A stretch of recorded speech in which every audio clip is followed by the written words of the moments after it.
بسم اللہ الرحمن الرحیم۔ السلام علیکم ورحمۃ اللہ وبرکاتہ۔ دا اتھینٹک اسلام چینل کی طرف سے ایک بہت ہی اہم ویڈیو جمعۃ المبارک کے دن کے متعلق میں لے کر حاضر ہوا ہوں، جس کا موضوع ہے خطبہ جمعہ کے وقت خاموش رہنا۔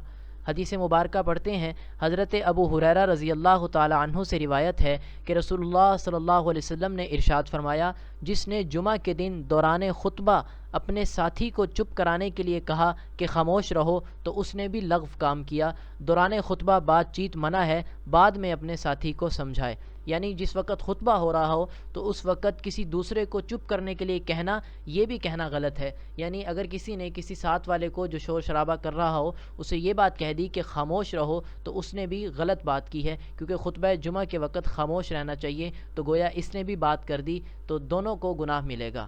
تو اس لیے خطبہ جمعہ کے وقت بالکل خاموشی کے ساتھ جمعہ کا خطبہ سننا چاہیے۔ اللہ تعالی عمل کرنے کی توفیق نصیب فرمائے۔